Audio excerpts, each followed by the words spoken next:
జిల్లాలోని మేడిగడ్డ బ్యారేజ్లోని కుంగిన ప్రాంతాన్ని ఎన్డీఎస్ఏ బృందం పరిశీలిస్తుంది. కుంగిన పిల్లర్ నంబర్ 20ను సిడబ్ల్యూసీ మాజీ చైర్మన్ చంద్రశేఖర్ అయ్యర్ నేతృత్వంలో వచ్చిన 5 సభ్యులు ఎన్డీఎస్ఏ నిపుణుల బృందం పరిశీలిస్తున్నారు.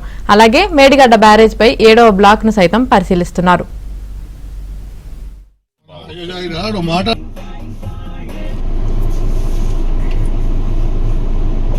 సూపర్ ఫోటోలు ఇస్తున్నారు.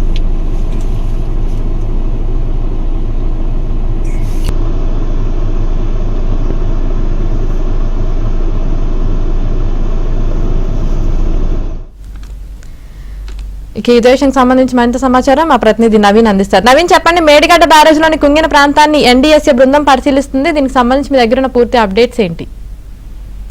యామిని, కాళేశ్వరం ప్రాజెక్టులో భాగమైన మేడిగడ్డ బ్యారేజ్ కుంగిన ప్రాంతాన్ని ఎన్డీఎస్ఏ బృందం ఉదయం నుంచి తనకి పరిశీలన చేస్తుంది. అక్కడ దాదాపుగా ఉదయం నుంచి 5 గంటల పాటు ఇక్కడ మేడిగడ్డలో ఎక్కడైతే పిల్లర్ కుంగినటువంటి 7వ బ్లాక్ అయినటువంటి 16 నుంచి 21వ పిల్లర్స్ మొత్తం క్షుణ్ణంగా అధ్యయనం చేశారు.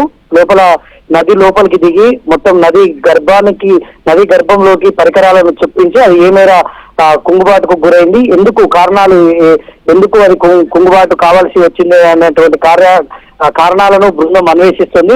ఎన్డీఎస్ఏకి సంబంధించినటువంటి నీటిపారుదల రంగ నిపుణులు మొత్తం కూడా ఈ పరిశీలనలో నిమగ్నమై ఉన్నారు. పైన మొదట కాళేశ్వరం ప్రాజెక్ట్ మేడిగడ్డ బ్యారేజ్ పైనుంచి పరిశీలన చేసిన తర్వాత కుంగిన ప్రాంతాన్ని పరిశీలన చేసిన తర్వాత మహారాష్ట్ర వైపు నుంచి నదిలోకి దిగారు. నదిలోకి దిగిన తర్వాత అక్కడ కుంగినటువంటి ప్రధానంగా 20వ పిల్లరు పక్కన ఉన్నటువంటి పిల్లర్స్ కూడా పరిశీలించారు.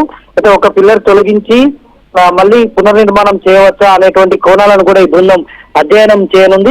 కొద్దిసేపటి క్రితమే వాళ్ళు లంచ్ విరామం తీసుకుంటున్నారు. మేడిగడ్డ క్యాంపు కార్యాలయంలో లంచ్ విరామం తీసుకుంటున్నారు. ఈ లంచ్ విరామం తర్వాత మళ్ళీ అన్నారం బ్యారేజ్కి వెళ్ళి అక్కడ కూడా ఎక్కడైతే బుంగలు పడినటువంటి ప్రాంతం ఉందో ఆ బుంగలు పడినటువంటి ప్రాంతాన్ని క్షుణ్ణంగా అధ్యయనం చేయనున్నారు.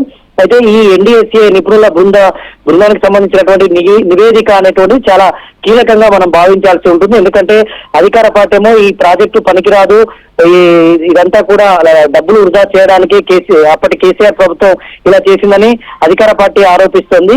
మరోవైపు ఆ తర్వాత పర్యటించినటువంటి విపక్షమైనటువంటి బీఆర్ఎస్ పార్టీ కూడా అక్కడ పరిశీలన చేశారు. బీఆర్ఎస్ సంబంధించినటువంటి నాయకులు ఎమ్మెల్యేలంతా కలిసి పరిశీలన చేశారు. అయితే ఈ ప్రాజెక్టు కావాలనే కాంగ్రెస్ ప్రభుత్వం దీన్ని రన్ చేయకుండా నీళ్ళని ఎత్తిపోయకుండా చేస్తుందని వాళ్ళు ఆరోపించారు. ఈ 2 అధికార ప్రతిపక్షాల ప్రతి విమర్శల నేపథ్యంలో ఈ ఇంజనీరింగ్ నిపుణుల ఎన్డీఎస్ఏ కేంద్రం నేషనల్ డ్యామ్స్ అథారిటీ ఇచ్చేటువంటి నివేదిక చాలా కీలకంగా మనం భావించాల్సి ఉంటుంది. Right, thank you Naveen.